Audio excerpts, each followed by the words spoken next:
No queremos más contacto. Desaparece de nuestra vida. Ese fue el mensaje que apareció en la pantalla de mi celular, escrito por mi propio hijo el día de mi cumpleaños. No había explicación, ni matiz, ni siquiera una palabra de cortesía que suavizara la sentencia. Solo esa frase seca, definitiva, que me expulsaba de su mundo como si nunca hubiera existido. Lo leí 1, 2, 3 veces, sin comprender cómo podía venir de la misma sangre que yo había criado. Cada letra era una cuchillada que se hundía más profundo, y lo que hizo la herida insoportable fue ver el pequeño corazón azul de me gusta, presionado por su esposa como si celebrara mi destierro. No había compasión ni duda, solo una confirmación cruel de que, para ellos, yo ya no era nada. Me quedé sentada frente a la mesa con el teléfono en la mano, inmóvil, mientras la lámpara derramaba su luz sobre la pantalla como si iluminara mi vergüenza. Afuera, los vecinos reían, alguien encendía fuegos artificiales, pero dentro de mí reinaba un silencio asfixiante. No era solo rechazo, era repudio, y no un repudio íntimo, sino uno compartido. El mensaje no quedó entre nosotros. En segundos, comenzó a circular en el grupo familiar. Nadie levantó la voz a mi favor. Ni un tío, ni un primo, ni siquiera quienes más me debían gratitud. El silencio colectivo fue como una carcajada muda que pesaba más que cualquier insulto. Podía imaginar sus rostros leyendo y sonriendo con suficiencia, convencidos de haber tenido el valor de cortar lazos conmigo, como si yo fuera una carga de la que finalmente se liberaban. Y mientras mis manos temblaban, escuchaba en mi mente la escena que seguramente se vivía en alguna sala, copas chocando, risas bajas, brindis por mi desaparición, como si mi cumpleaños hubiera sido transformado en una fiesta de destierro. Nadie llamó. Nadie preguntó si estaba bien. Nadie escribió un mensaje distinto. Solo ese desaparece frío, lapidario, que convertía toda mi historia de sacrificios en nada.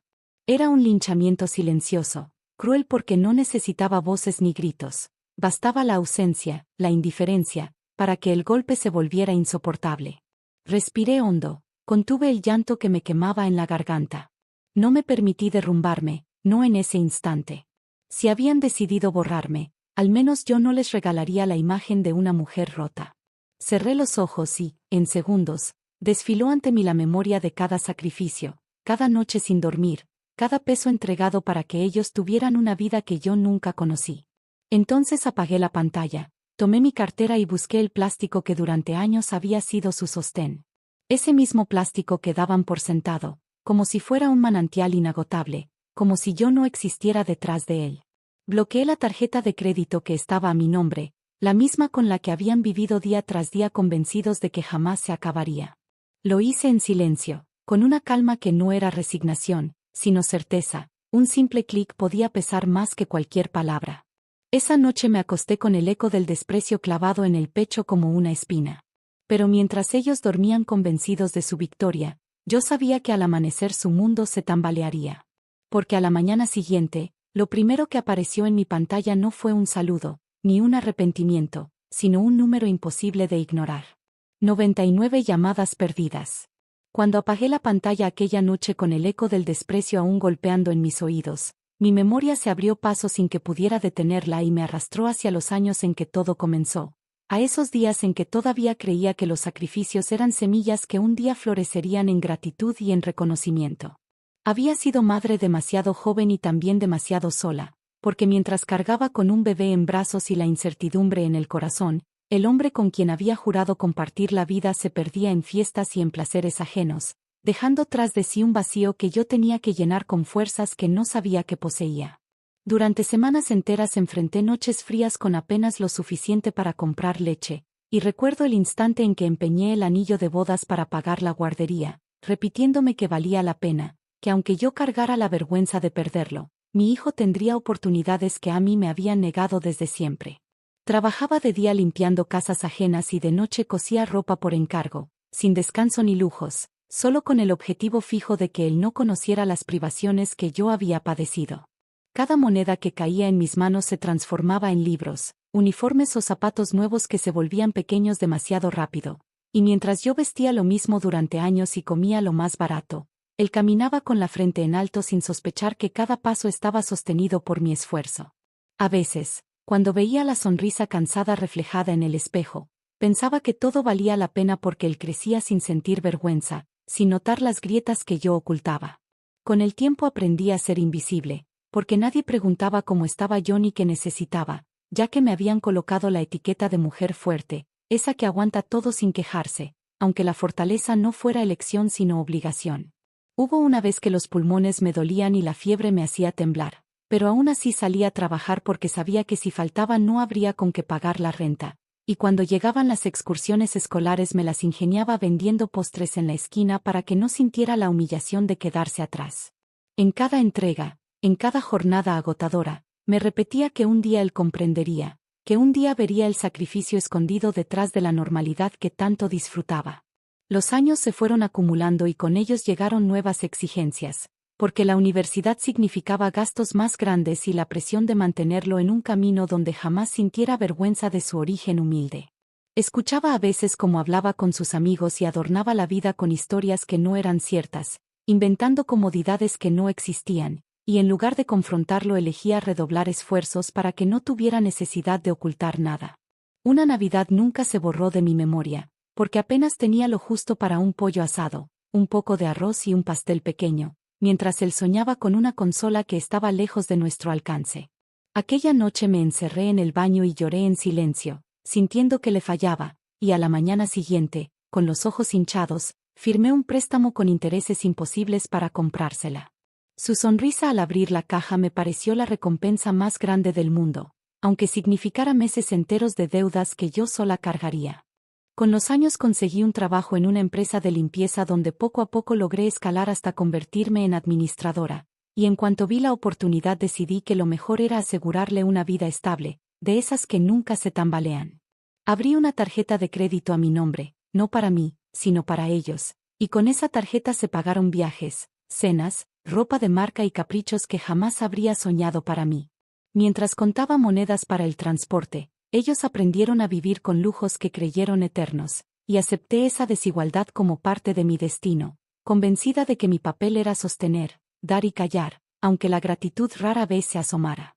Lo más duro fue darme cuenta de que con cada sacrificio también me iba borrando, porque ya no era la mujer con sueños ni la que alguna vez había querido estudiar o bailar, sino la que resolvía problemas, abría la cartera y callaba cuando era tratada con indiferencia. Nadie se preguntó nunca qué deseaba para mí ni cuáles eran mis anhelos, porque mi existencia se había reducido a ser el pilar invisible sobre el que todos caminaban sin mirar hacia abajo.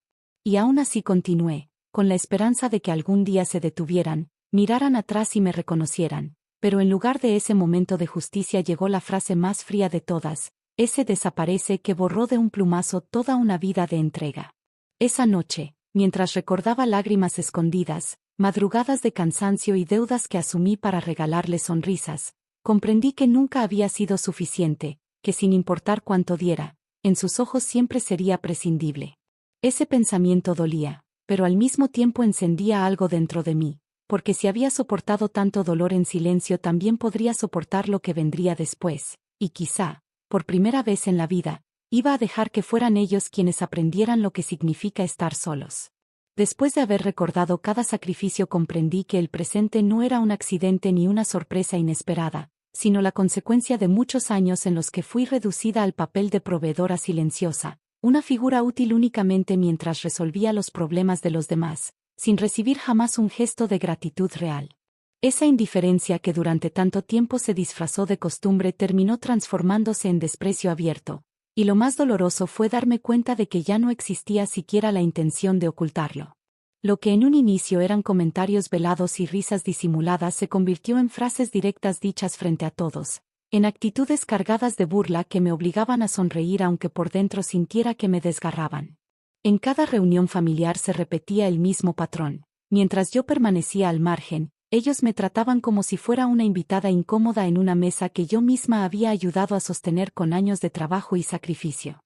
Siempre me colocaban en la silla más apartada, hablaban de logros que presumían como propios aunque detrás de cada título, de cada viaje y de cada lujo había facturas que yo había pagado, y cuando intentaba participar en la conversación cambiaban de tema o lanzaban miradas que me obligaban a callar. Aquella invisibilidad se volvió una humillación constante, porque los amigos y conocidos aplaudían sus éxitos sin imaginar que detrás de todo estaba la misma mujer a la que trataban como si no contara. La llegada de la nuera intensificó esa dinámica hasta volverla insoportable, porque ella no tardó en identificar que yo era la pieza más fácil de desplazar y asumió ese rol con una frialdad que no necesitaba insultos directos. Bastaba su sonrisa fingida frente a los demás y el gesto altivo cuando quedábamos a solas para recordarme que en su mente yo estaba de más, que no tenía lugar ni voz. Se encargaba de remarcar en cada detalle que mi vida no era propia, que dependía de ellos y que debía agradecer la tolerancia de seguir incluida en un círculo que ya planeaba cerrarse. Su estrategia era clara: rebajarme hasta convertirme en un estorbo que todos terminaran viendo como innecesario. Las reuniones comenzaron a sentirse como un campo minado en el que cualquier palabra podía usarse en mi contra. Si opinaba, era acusada de entrometerme; si callaba, decían que me victimizaba; si ofrecía ayuda, lo interpretaban como obligación; si me negaba, se convertía en prueba de egoísmo. Ninguna acción era suficiente, ningún gesto era correcto, porque todo estaba diseñado para colocarme siempre en el lado perdedor. Mientras tanto, continuaban disfrutando de la tarjeta que yo había abierto y con la que sostenía sus gastos diarios, convencidos de que ese recurso era eterno y de que podían disponer de él sin límite, como si la fuente jamás se agotara. El desprecio más doloroso no vino con palabras hirientes, sino con actitudes que dejaban claro mi lugar. Organizaron viajes sin incluirme, celebraron cumpleaños donde mi presencia era soportada pero nunca bienvenida, decidieron sobre mi propia casa como si me perteneciera menos a mí que a ellos, y cada vez que preguntaba algo relacionado con mis nietos la respuesta era evasiva, con frases cortas que me cerraban la puerta en la cara. Lo peor fue descubrir que mi hijo, aquel niño por el que había dado todo, prefería callar o incluso apoyar a su esposa antes que defenderme, confirmando que la mujer que lo había criado había dejado de tener valor en su mirada. Esa acumulación de indiferencias fue creciendo como una tormenta que todos fingían no ver, y yo lo soportaba en silencio porque me convencía de que era mi deber mantener la calma, hasta que llegó ese día en que la máscara cayó por completo y el repudio se volvió oficial a través de un mensaje brutal. Para ellos fue un gesto de liberación. Para mí fue la confirmación de que todo lo que venía soportando en silencio había llegado al límite. Entendí que no se trataba solo de un rechazo personal, sino de un plan que llevaba años construyéndose para borrar mi voz, para convencer a todos de que no era más que un obstáculo incómodo. Cada palabra arrogante, cada gesto altivo, cada burla apenas disimulada era parte de la misma trama, y en medio de esa humillación silenciosa descubrí que lo único que los mantenía seguros estaba sostenido por mí. Mientras ellos se convencían de que podían prescindir de mi presencia, no entendían que todo aquello que mostraban con orgullo tenía mi nombre escrito en las sombras. Esa certeza me llenó de una calma distinta, porque aunque el golpe del mensaje había sido devastador, también me reveló que había llegado el momento de dejar de callar, que ya no existía retorno posible, y que la única fuerza que me quedaba era la verdad de todo lo que había entregado y de todo lo que estaban a punto de perder. El amanecer llegó con una tormenta de llamadas que no respondí, mensajes de voz cargados de enojo y súplicas mezcladas, textos que exigían explicaciones como si bloquear la tarjeta hubiera sido un acto de traición y no un gesto de dignidad. Poco después apareció la invitación disfrazada de reconciliación y al mismo tiempo vestida de ultimátum. «Hay que hablar, ven a comer, nada de dramas», escribió la nuera con un tono que aparentaba serenidad aunque en cada palabra se notaba el control que pretendía ejercer. Acepté en silencio, no porque hubiera cedido, sino porque comprendí que había llegado la escena que se venía preparando desde hacía años, esa en la que la humillación debía mostrarse en público como un espectáculo calculado. El restaurante elegido tenía ese brillo frío de los lugares que confunden lujo con elegancia, copas alineadas como soldados, luz dorada cuidadosamente medida, música de fondo diseñada para cubrir conversaciones incómodas sin interrumpirlas. Me recibieron con abrazos que no abrazan y sonrisas ensayadas, y la silla que me asignaron estaba en la orilla de la mesa, como si el espacio mismo quisiera señalarme la frontera. Apenas habían servido el agua cuando la nuera tomó la palabra con la seguridad de quien había ensayado cada gesto. Colocó las manos sobre la mesa y lanzó la primera frase con la firmeza de una sentencia: «Se acabó la manipulación, se acabó el chantaje emocional, se acabaron los juegos».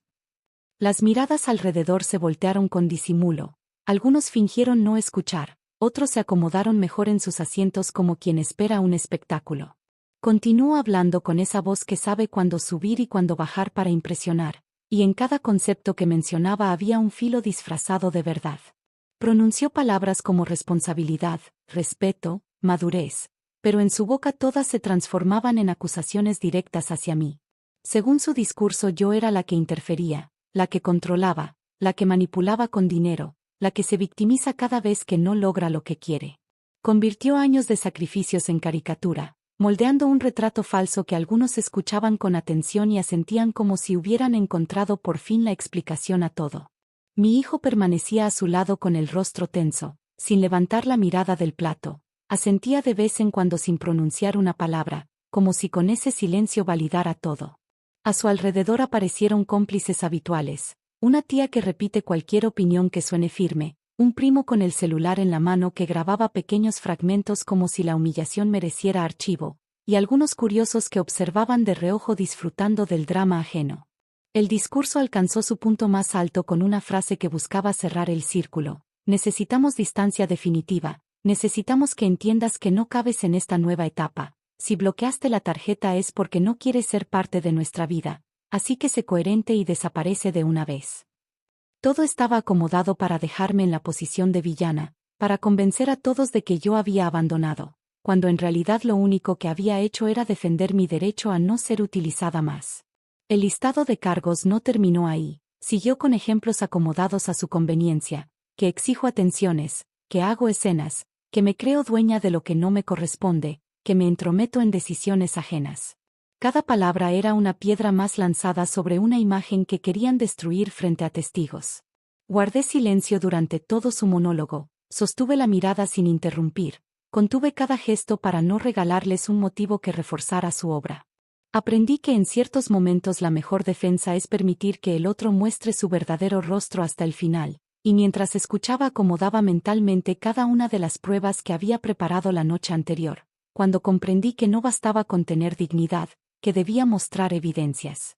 Dentro de mi bolso llevaba carpetas con comprobantes de pagos hechos a mi nombre, estados de cuenta que coincidían con sus viajes, contratos de renta en los que mi firma era la única garantía, mensajes impresos donde pedían adelantos que nunca fueron únicos sino repetidos hasta el cansancio, capturas de transferencias, recibos de colegios y listas de compras que nunca pasaron por sus bolsillos.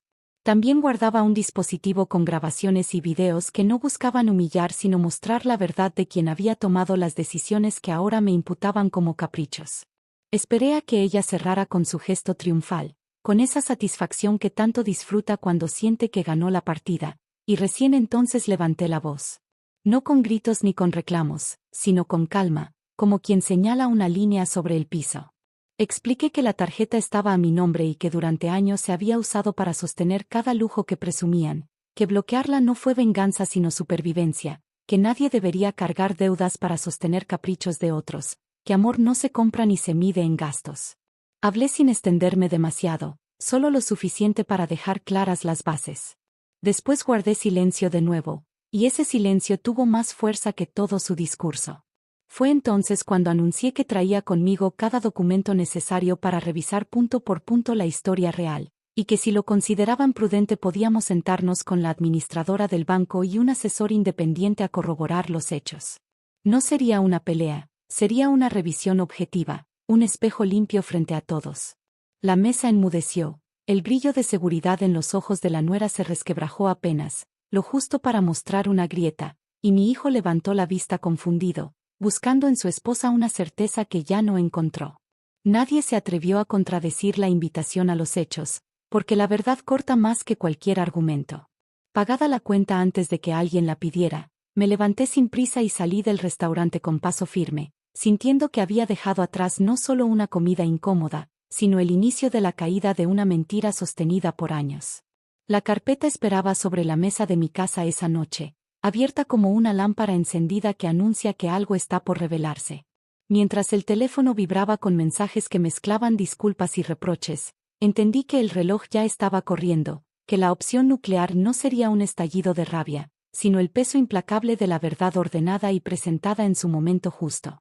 La mañana después de aquella comida que pretendió ser un tribunal, decidí que no habría más escenas a medias ni discursos llenos de medias verdades, Así que preparé la sala de mi casa con una calma que no recordaba desde hacía años. Coloqué la mesa despejada, alineé sillas suficientes. Serví agua en una jarra de vidrio y sobre la superficie dispuse en orden las carpetas transparentes con cada documento clasificado por fecha y concepto, porque comprendí que no se trataba de humillar ni de vengarse, sino de poner en claro una historia que había sido distorsionada demasiadas veces.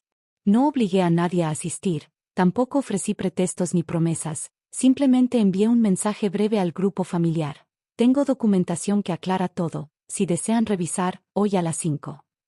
Y entonces, con la puntualidad que nunca tuvieron para otras cosas, llegaron todos, no por respeto ni por amor, sino porque la inquietud pesa más que la dignidad cuando la verdad amenaza con salir a la luz.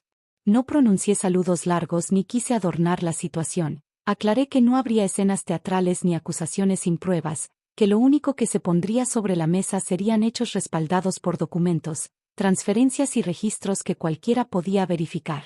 Pedí silencio y atención. Prometí que al final cada quien podría preguntar lo que necesitara, y con esa introducción abrí la primera carpeta, la que llevaba el título Básicos. Allí estaban ordenados los recibos de supermercado, de agua, de luz, de gas, todos domiciliados al crédito a mi nombre y vinculados con los estados de cuenta impresos en paralelo, marcados con plumón en la fecha exacta para que no hubiera lugar a dudas. Nadie interrumpió, nadie discutió. Nadie pudo negar que nunca faltó comida en sus mesas ni calefacción en sus casas porque cada factura había sido cubierta silenciosamente por mí. Ese silencio inicial se volvió la primera grieta en el muro de soberbia que habían construido. Continué con la carpeta de colegiaturas y gastos escolares, donde aparecían los pagos de inscripción, uniformes, excursiones, útiles y transportes, todos enlazados con los movimientos bancarios correspondientes. Recordé en voz alta como muchas veces me pidieron ayuda asegurando que era la última ocasión, y como esas ocasiones se repitieron durante años. Mostré transferencias realizadas de madrugada para cubrir emergencias médicas, pagos a pediatras fuera de horario, depósitos a clínicas en ciudades donde yo ni siquiera estaba presente. Al leer en voz alta algunos mensajes impresos en los que me rogaban apoyo por única vez, las miradas se clavaron en la mesa. Y aunque alguien intentó suavizarlo diciendo que familia es para ayudarse, respondí con calma que efectivamente familia es ayuda, pero también memoria y reconocimiento, porque cuando la ayuda se borra de la memoria se transforma en abuso. Abrí después la carpeta de viajes, no solo con cargos en estados de cuenta sino con itinerarios, reservaciones de hotel, boletos de avión y fotografías impresas desde sus redes sociales, todas con la fecha digital que coincidía con los pagos.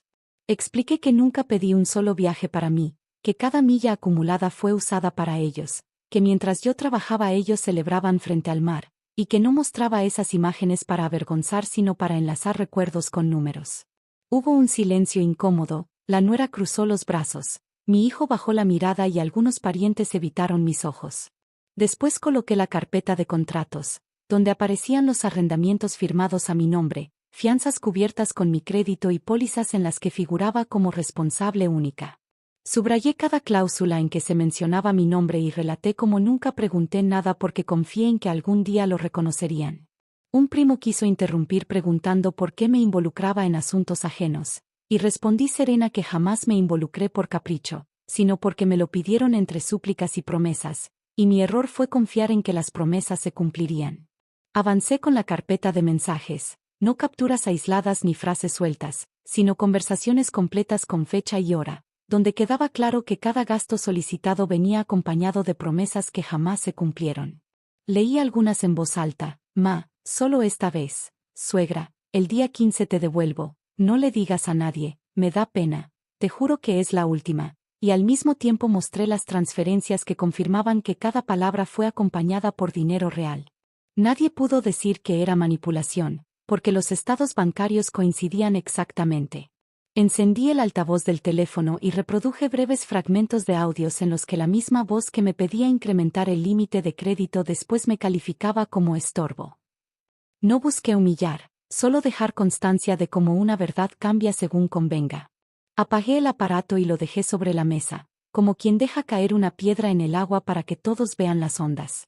Finalmente, marqué el paso decisivo. Llamé a la administradora del banco, que respondió en altavoz y confirmó con voz clara que la tarjeta era personal e intransferible, que todas las compras habían sido hechas por usuarios autorizados por mí como extensiones, que cada pago mínimo se había cargado a mi cuenta y que bloquearla era un derecho legítimo que nadie podía cuestionar.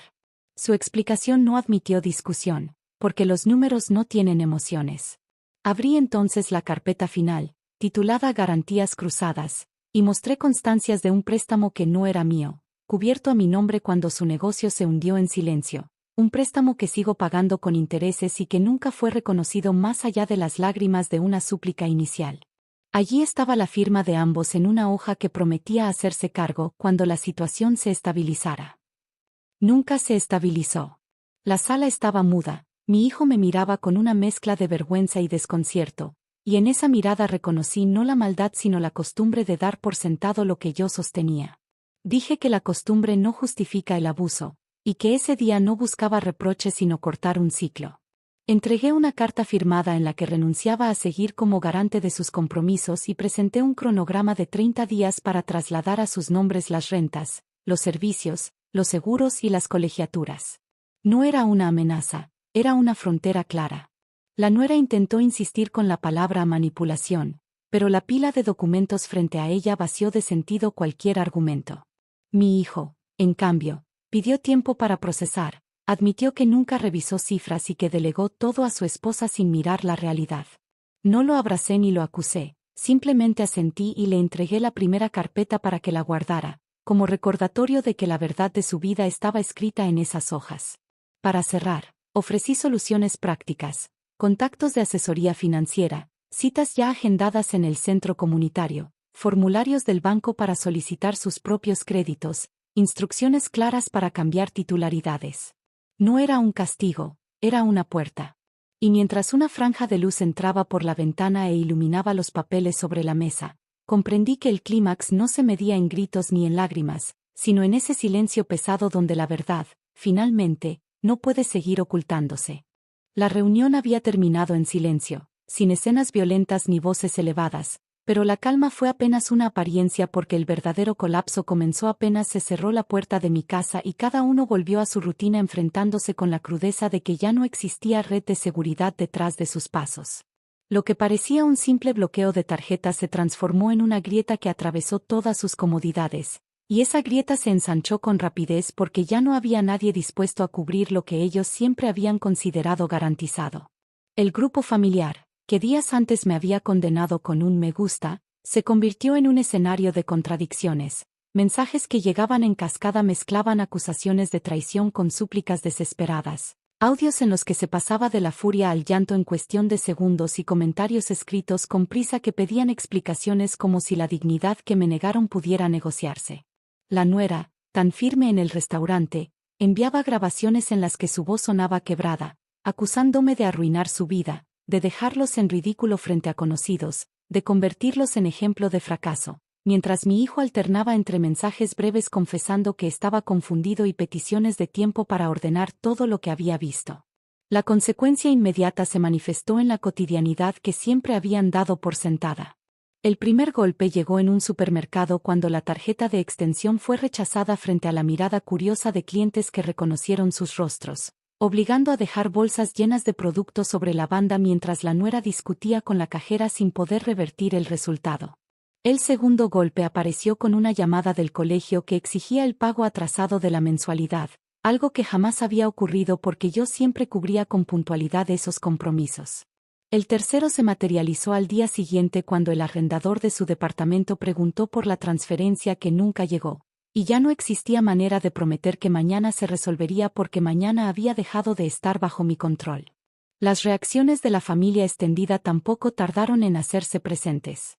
Algunos comenzaron a llamarme con tono entre curioso y culpable, preguntando si era cierto todo lo que había mostrado. Otros optaron por alejarse de ellos temiendo quedar arrastrados por la tormenta, y más de uno, en voz baja, reconoció que siempre había sospechado que tanto lujo no podía sostenerse únicamente con sus ingresos.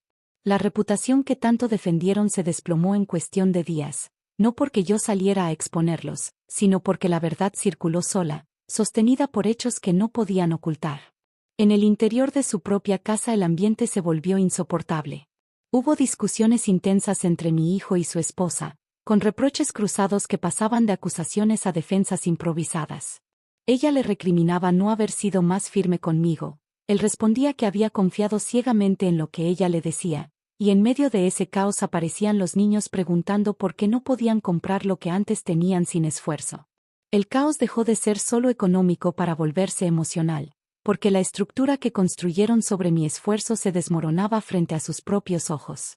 Mi postura fue distinta, no busqué gritar ni restregarles la caída, no respondí a cada acusación ni me dejé arrastrar por la tempestad de mensajes, limité mis palabras a una sola idea repetida con serenidad: ya tienen la información, ya tienen los plazos, ahora les corresponde a ustedes. Esa respuesta, más que cualquier reproche, los desesperaba, porque estaban habituados a que corriera detrás de sus problemas y no sabían cómo reaccionar cuando descubrían que no lo haría más. La vida les devolvió el reflejo de sus propios actos con una rapidez que nunca imaginaron. La nuera, tan orgullosa de su seguridad, fue vista discutiendo en una sucursal bancaria intentando obtener un crédito que le fue negado por falta de historial propio. Mi hijo, que siempre presumía estabilidad frente a sus amigos, comenzó a evitar reuniones sociales porque no podía explicar el derrumbe repentino de su estilo de vida. Y en el mismo grupo familiar que había celebrado mi expulsión, ahora reinaba un silencio incómodo, con parientes que preferían no opinar para no quedar del lado equivocado de la historia. Ese caos inmediato no me devolvió los años de sacrificios invisibles ni sanó de golpe las heridas del desprecio, pero me regaló una paz nueva, la certeza de que ya no era yo la que corría para apagar incendios ajenos. Por primera vez no estaba del lado que sostiene sino del lado que observa, y mientras el teléfono vibraba sin cesar con llamadas, súplicas y reclamos, entendí que no necesitaba contestar nada, porque cada timbre era en realidad la confirmación de que la verdad estaba haciendo su trabajo. Los días posteriores al caos fueron una mezcla de contradicciones entre súplicas, reproches y justificaciones que llegaban a mi teléfono a cualquier hora, como si de pronto todos hubieran recordado que existía, aunque las palabras que usaban ya no tuvieran la fuerza suficiente para reparar lo que habían destruido. Entre todas esas voces la única que decidió presentarse en persona fue la de mi hijo, no por mandato de su esposa ni por presión de la familia extendida, sino porque comprendió que la distancia que se había abierto entre nosotros se había vuelto insoportable y que la única manera de enfrentarlo era mirándome a los ojos. Apareció una tarde sin anunciarse, con el rostro demacrado y los gestos de alguien que no había dormido en varios días, y en cuanto lo vi de pie en la puerta recordé al niño que alguna vez buscaba refugio en mis brazos cuando el miedo a la oscuridad lo dominaba, aunque ahora frente a mí estaba un hombre derrotado por sus propias decisiones. Entró en silencio, se sentó frente a la mesa donde aún reposaban carpetas abiertas con documentos que no había querido guardar porque simbolizaban el peso de toda una vida de sacrificios, y durante varios minutos se limitó a mirar sus manos, incapaz de sostener la mirada, como si en las palmas pudiera encontrar las respuestas que le habían faltado. Finalmente, con un tono quebrado, comenzó a hablar, reconociendo que estaba perdido, que no entendía cómo había permitido que la voz de su esposa pesara más que la memoria de cada sacrificio que yo había hecho, confesando que había sido débil, que se había acostumbrado a la comodidad y que esa comodidad lo había vuelto ciego frente a la verdad.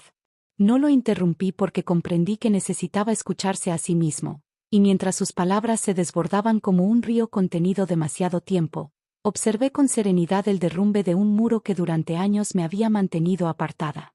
Pidió perdón de una forma distinta a todas las anteriores, con lágrimas retenidas en los ojos y la voz cargada de un temblor que revelaba más vulnerabilidad que culpa, aceptando que no me había defendido cuando más lo necesité, admitiendo que permitió que las decisiones de su esposa se impusieran sobre nuestra relación y confesando que ahora veía con claridad el daño que había causado. Me dijo que quería una oportunidad para reparar, que estaba dispuesto a empezar de nuevo, que necesitaba reconstruir aunque fuera una parte de lo perdido, y que no soportaba la idea de haberme convertido en alguien ausente en su vida. Guardé silencio unos segundos antes de responder, no por crueldad sino porque cada palabra que él pronunciaba merecía reposar en el aire antes de ser devuelta, y cuando al fin levanté la voz lo hice con ternura pero también con la firmeza de quien ya no está dispuesta a repetir la misma historia. Le dije que lo perdonaba como madre porque una madre no carga rencores eternos, pero aclaré que el perdón no significaba reconciliación, porque para reconciliarse se necesita confianza y esa confianza había sido quebrada de manera irreparable. Le expliqué que olvidar lo ocurrido sería condenarme a repetirlo, y que por eso debía aceptar que el vínculo jamás volvería a ser el mismo. Él intentó insistir, habló de separarse de su esposa, de rehacer la relación paso a paso, de dejar atrás todo lo que había permitido. Lo escuché con atención y sentí compasión, pero también comprendí que esas palabras nacían más del miedo al vacío que de una convicción profunda, y con serenidad respondí que había llegado el momento de hacerse responsable de sus propias decisiones, que yo ya había cargado demasiado y que no podía convertirme otra vez en refugio ni en muleta de alguien que había elegido ignorar lo evidente durante tanto tiempo. La conversación se convirtió en un espejo doloroso donde ambos nos enfrentamos a la verdad de lo que ya estaba roto. En medio de los silencios largos que se intercalaban, él parecía buscar una salida mientras yo comprendía que la única salida posible era aceptar el final. Entonces acerqué hacia él una carpeta con copias de los documentos que más le concernían, no como reproche sino como recordatorio de que la historia estaba escrita con fechas, cifras y esfuerzos que no podían borrarse. Le pedí que no regresara con súplicas ni promesas, porque lo único que esperaba ahora era responsabilidad, que asumiera por sí mismo aquello que siempre había puesto en mis manos, y que sólo así podría recuperar dignidad frente a sus propios hijos. Antes de marcharse me abrazó con una fuerza que me devolvió por un instante a los años en que me necesitaba para todo, y aunque sus brazos me transmitieron un deseo desesperado de aferrarse, entendí que ese abrazo era en realidad una despedida. No lloré frente a él, porque comprendí que lo más doloroso que puede hacer una madre es dejar partir a su hijo sabiendo que no puede salvarlo de sí mismo, y respondí con la serenidad de quien ha aprendido que no siempre el amor es suficiente para sostener una relación. Cuando abrí la puerta y lo vi alejarse, sentí que la herida seguía abierta, pero también supe que había puesto un punto final necesario para recuperar mi vida. El silencio que quedó en la casa no fue vacío, sino un espacio nuevo, un territorio en el que por primera vez respiraba sin la carga de justificar mi existencia ni la obligación de sostener lo que otros destruían. Dolía, sí, pero al mismo tiempo se dibujaba con nitidez una certeza que me fortalecía. La ruptura era definitiva y, con ella, comenzaba un camino distinto donde ya no existiría lugar para volver a ser utilizada. Las semanas siguientes se encargaron de mostrar cómo todo aquello que parecía intocable podía desmoronarse con rapidez cuando se retiraba el soporte silencioso que lo sostenía, porque la familia que había presumido estabilidad y prestigio comenzó a enfrentar el peso de la verdad en cada rincón de su vida social. En las reuniones donde antes levantaban la voz con seguridad ahora preferían el silencio para evitar preguntas incómodas, y los mismos que se rieron de mí guardaban distancia para no quedar manchados con la misma vergüenza. La reputación que construyeron con apariencia de éxito se quebró como cristal, y aunque intentaron disimular con gestos altivos, el eco de lo ocurrido era demasiado fuerte para ser ocultado. El tiempo, que siempre trae consigo nuevas perspectivas, me permitió redescubrir espacios olvidados en mi propia vida. Con las deudas ajenas fuera de mis hombros, pude dedicarme a actividades sencillas que me devolvían serenidad, como ordenar papeles guardados por años, leer libros que nunca había terminado y caminar con calma por calles que antes recorría con prisa. Esa libertad se volvió el verdadero triunfo, porque comprendí que la paz no se mide en bienes materiales ni en reconocimiento social, sino en la capacidad de respirar sin miedo, sin sentir que uno debe justificar su existencia para ser aceptado. Los parientes que permanecieron en silencio mientras me condenaban con un simple me gusta comenzaron a acercarse de distintas formas, algunos para disculparse con palabras tardías, otros para justificarse alegando desconocimiento, pero ninguno de ellos podía cambiar lo esencial, porque el tiempo me había enseñado que no necesito su aprobación para validar mi historia. No guardé rencor, tampoco ofrecí segundas oportunidades indiscriminadas. Simplemente decidí que cada quien cargara con el peso de sus propias decisiones, porque la justicia más fuerte es aquella que llega sola, sin necesidad de gritos ni castigos, como consecuencia natural de lo vivido.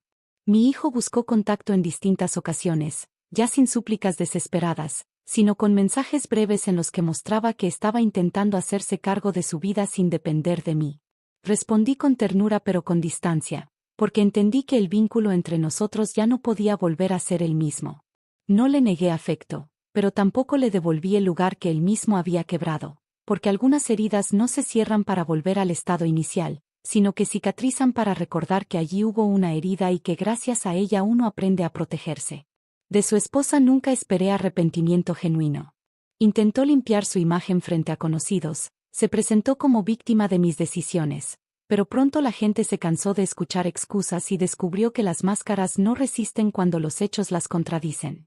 Su orgullo se transformó en aislamiento y la altivez en silencio, y aunque jamás lo reconoció en voz alta, el vacío que dejó la verdad se encargó de mostrarle que nadie puede construir estabilidad sobre el desprecio hacia quien lo sostuvo. Con el paso del tiempo esa historia, que inició con un mensaje cruel en mi cumpleaños, se convirtió en una lección que muchos comentaban en voz baja: nunca se debe menospreciar a quien guarda silencio, porque ese silencio a veces contiene más fuerza que cualquier grito, y cuando se libera no solo cambia una vida, cambia destinos completos. Yo ya no necesitaba demostrar nada, porque había recuperado mi dignidad y con ella la serenidad de saber que cada paso era mío, libre de cadenas y de exigencias ajenas. Hoy miro hacia adelante sin resentimientos y con la certeza de que mi valor no depende de que otros lo reconozcan, sino de la convicción de haber recuperado la libertad de elegir, de hablar y de callar cuando lo considero necesario. La justicia poética no fue verlos caer, sino levantarme yo, comprender que la dignidad no se negocia y que la verdadera victoria es volver a ser dueña de mi vida. Si esta historia te conmovió, suscríbete al canal para escuchar más relatos que inspiran y empoderan. Comparte este video con alguien que necesite recordar la fuerza de la dignidad y comenta tu opinión para que juntos mantengamos viva esta conversación.